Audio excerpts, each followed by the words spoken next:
Ici Gordon2A pour cette nouvelle chaîne YouTube Games 2A TV. Alors nous sommes ici à Porto Vecchio dans une petite boutique très sympathique qui a ouvert il y a un an maintenant. Une boutique spécialisée dans le jeu vidéo et dans les produits dérivés geek, manga, comics, tout ça. Et donc nous allons faire une petite visite aujourd'hui de cette boutique qui va malheureusement fermer dans quelques jours. Donc on voulait quand même faire un petit reportage avant que ça ferme, vous expliquer en quoi consistait ce lieu qui, comme vous le voyez, est très animé. Cet après-midi, il y a un petit peu de monde, on va voir un petit peu ce qui s'y passe. On va aller un petit peu interroger les gens qui jouent.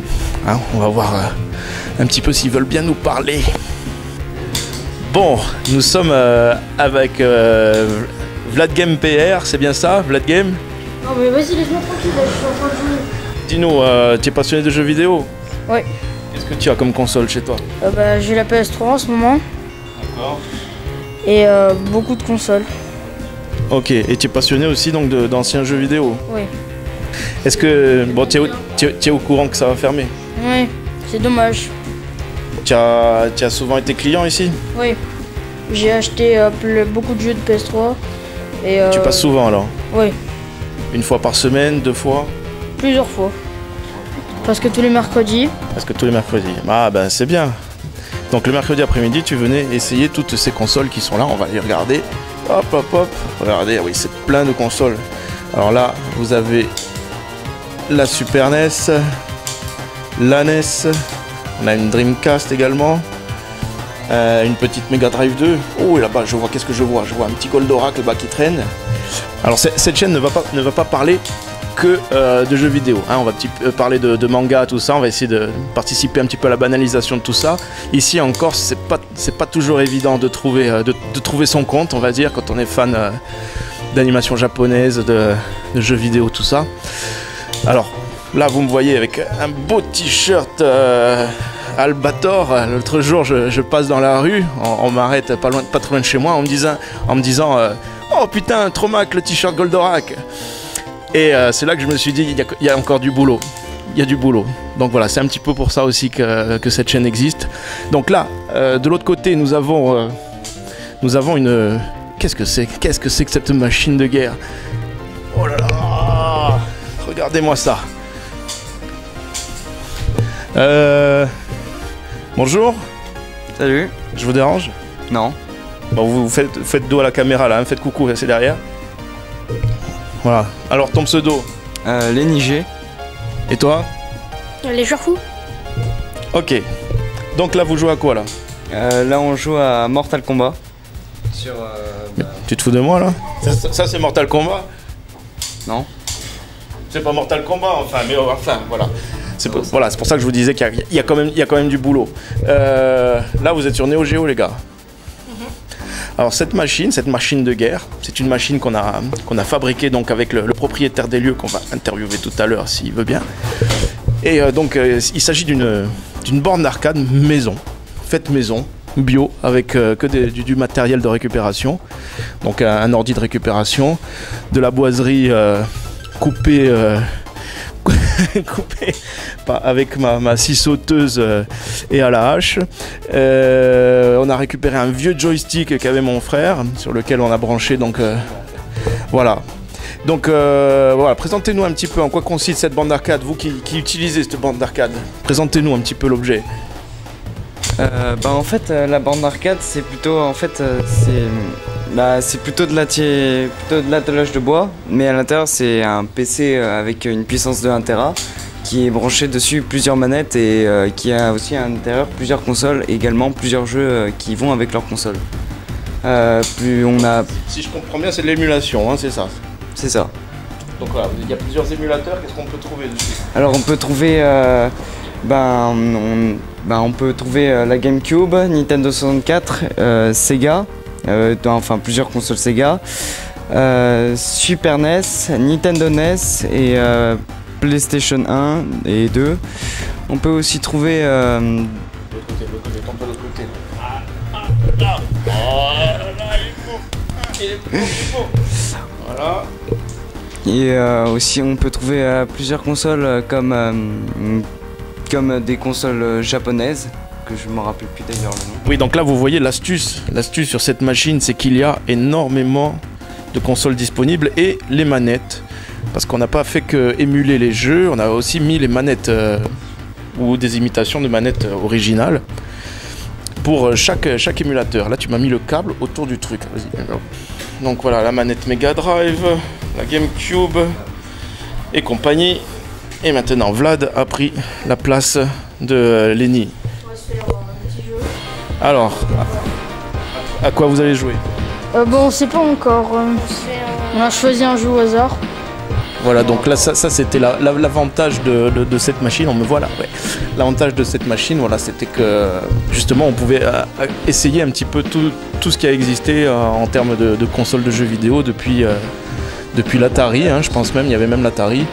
Et les jeux d'arcade, voilà, oui, avec le système MAME, l'émulateur MAME, donc qui émule toutes les pas toutes les consoles, qui émule tous les jeux d'arcade existants des années 80-90.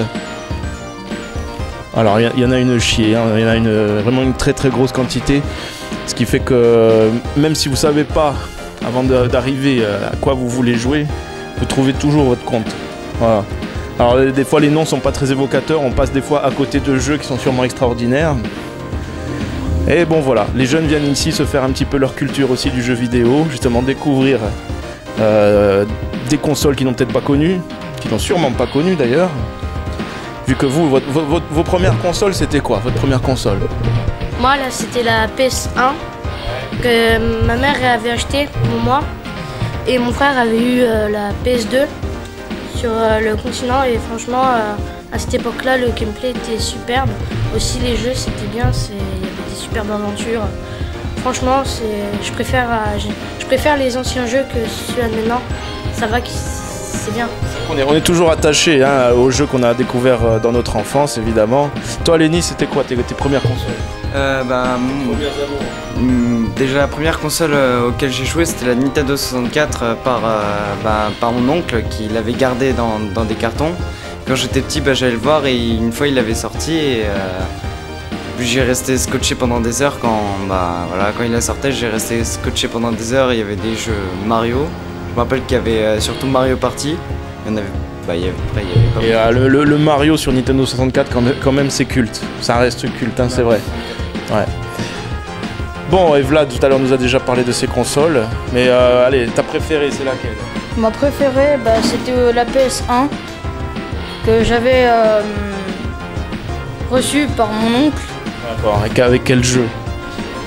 J'avais plein de jeux. Vas-y, dis-moi un titre, bordel, un titre de jeu, on te demande. Ouais, il y en avait beaucoup. Déjà, je commence avec le GTA, Vice City. C'est un peu mon jeu préféré. Jeu culte, hein, évidemment. Je sais pas si c'était la PS1 ou la PS2 en fait. C'est sur PS2. Bon, c'était sur PS2 le City, tu as perdu. Bon. Faisons un petit tour d'horizon de cette boutique également. Donc là, vous voyez, là c'était tous les jeux d'occasion. Enfin, c'est toujours, hein, ils sont toujours en vente. Hein. Je sais pas si la vidéo va être publiée avant la fermeture du magasin, mais venez vite parce que là, il est en train de vider les stocks. Ensuite, qu'est-ce qui se passe par là-bas? Qu'est-ce qui se passe? Ouh là là, il y a une vitrine. Là, il y a une vitrine. Je ne vous dis que ça. Là, messieurs, dames, là, vous avez un petit peu toute la rétrospective de toutes les consoles portables Nintendo, hein, de la Game & Watch jusqu'à la dernière DS. Voilà, en dessous, alors là, il y a du lourd. Là, il y a du lourd. Donc c'est un petit peu la partie musée, hein. Tout ça n'est pas en vente, c'est un peu la partie musée du magasin. Super Mario, avec des jeux en boîte, hein, Super Mario 3, Zelda, GoldenEye, et des Megaman. Les Megaman, c'est ultra recherché, les Megaman, c'est chaud à trouver. En bas, évidemment, quelques consoles rétro. Ici, ça c'est le côté merchandising avec les casquettes. Pour rester dans le rétro, là vous avez les jeux qui, je le rappelle, sont encore en vente là jusqu'à la fin du mois de juin. Hein, je sais pas quand la vidéo va être publiée, mais si j'étais vous, je me presserais de venir prendre toutes ces consoles là qui sont en train de non pas de prendre la poussière, mais de vous attendre en tout cas. Hein. Donc il y a une PS1, PS1 pucée, une Nintendo 64, et là-haut, on a même une PC Engine. PC Engine qui ne marche toujours pas, hein. On est en train de la faire réparer, on est en train de commander les pièces qui manquent pour qu'elle fonctionne. Une petite PS2 Slim, et en bas, là on tombe vraiment dans la préhistoire du jeu vidéo. Alors en bas, vous avez l'Atari 2600, la mythique Atari 2600, c'était ma première console ça. Enfin si on accepte la console Pong que mon père avait acheté également et qui nous sortait qu'à de très rares occasions, mais qui restait à chaque fois des moments inoubliables. Et là, qu'est-ce que vous avez? Une Intellivision en super état avec une dizaine de jeux et on l'a essayé, elle fonctionne, elle est superbe. Ici là-haut, vous avez encore de la fabrication maison, un petit peu comme la borne arcade. Une Recall Box, donc c'est une NES modifiée avec une manette de PS3 comme vous voyez dessus et qui renferme évidemment des milliers de jeux, un petit peu comme la borne d'arcade, sauf que là on ne joue qu'avec la simple manette. Donc maintenant, alors on va faire une petite coupure avant d'aller voir ce qui se passe là-bas derrière, parce que là-bas derrière il y a une petite porte secrète et on va aller voir un petit peu, le propriétaire des lieux. S'il accepte de nous parler, de nous dire quelques mots, j'espère. Donc voilà. Voilà, après cette courte page de pub, je ne sais même pas s'il y en a eu une, mais enfin bref. Nous nous retrouvons donc dans la boutique jeuxvideo.fr, bon, qui ferme malheureusement dans une semaine, 10 jours, je sais pas, c'est ça? Ouais, 4 jours, 4-5 jours. Alors, je sais pas si vous reconnaissez, mais c'est quelqu'un de très connu ici. Et vous l'avez sûrement vu dans des vidéos amateurs.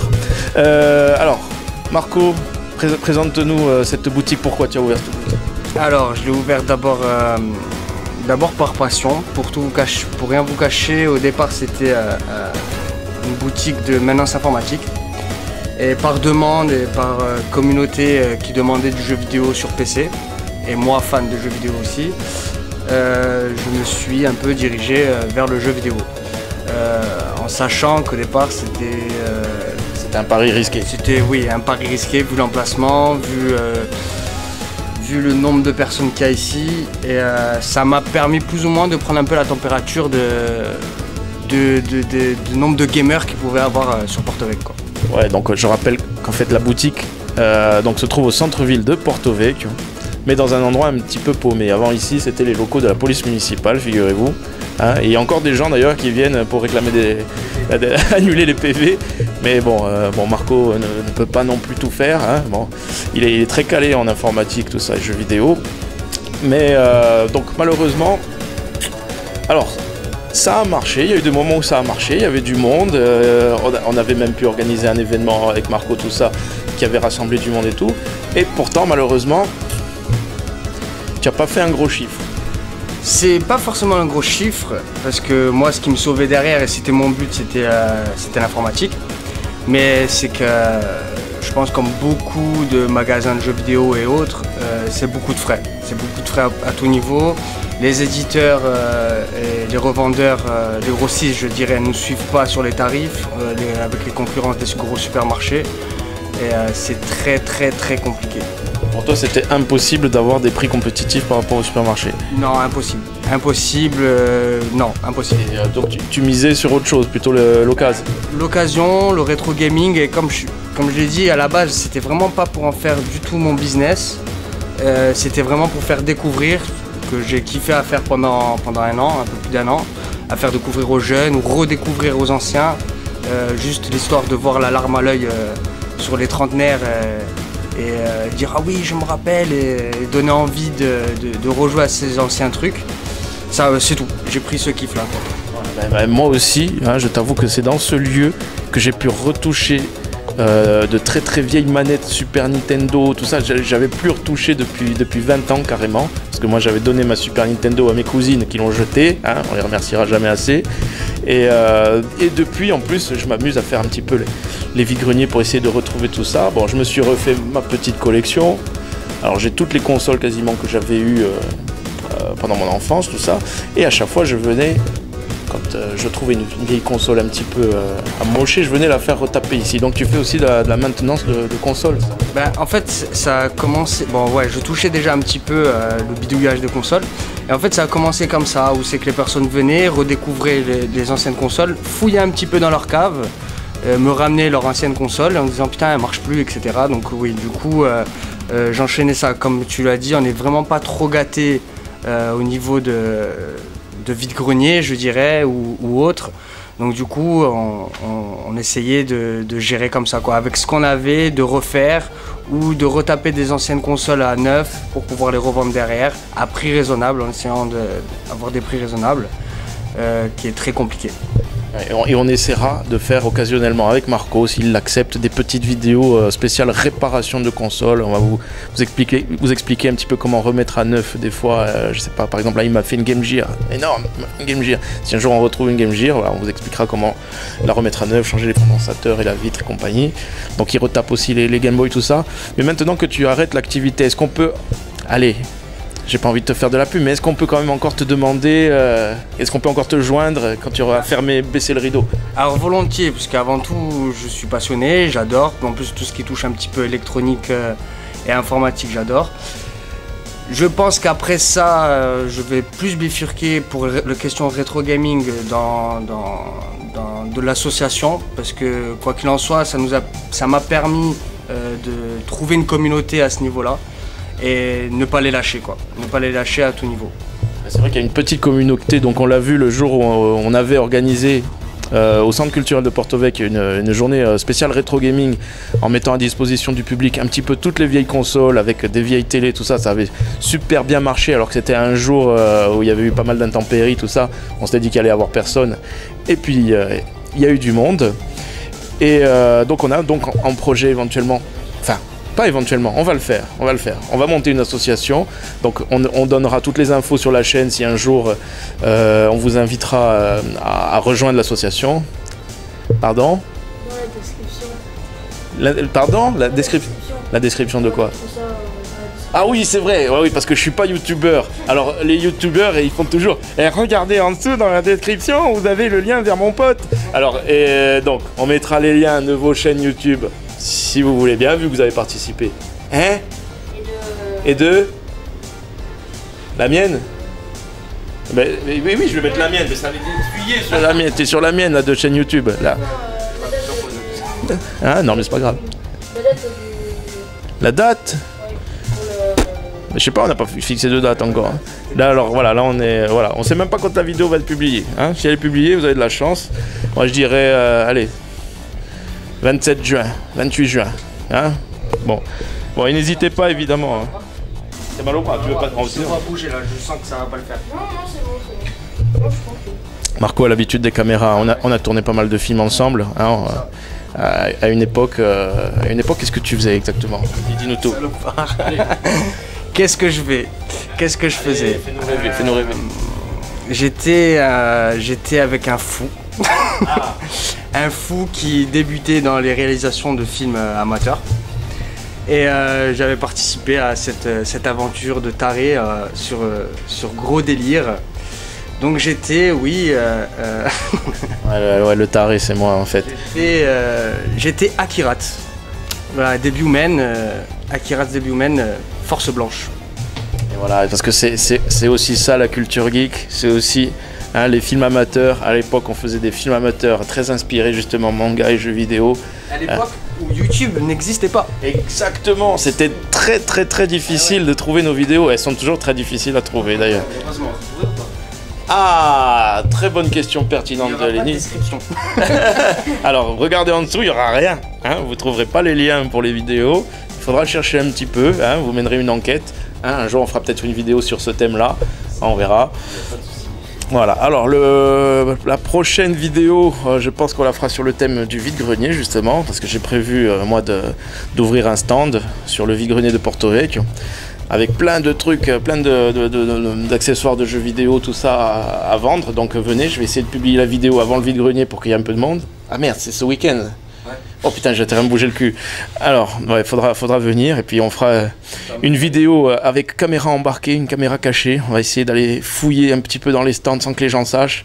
On va essayer d'aller négocier les prix, un petit peu comme font pas mal de personnes, pas mal de youtubeurs depuis pas mal d'années. Nous, bon, on va commencer à le faire sur Porto Alegre et vous verrez qu'on ne trouve pas grand-chose, pour ainsi dire rien.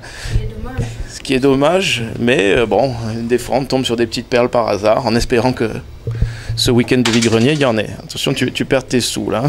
Voilà.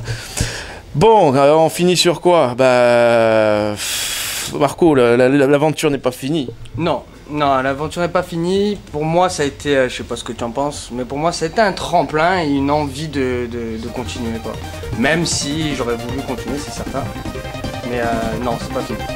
Donc voilà, on se retrouve pour d'autres aventures, l'association, d'autres événements, peut-être dans d'autres lieux. Surprise! Allez, au revoir.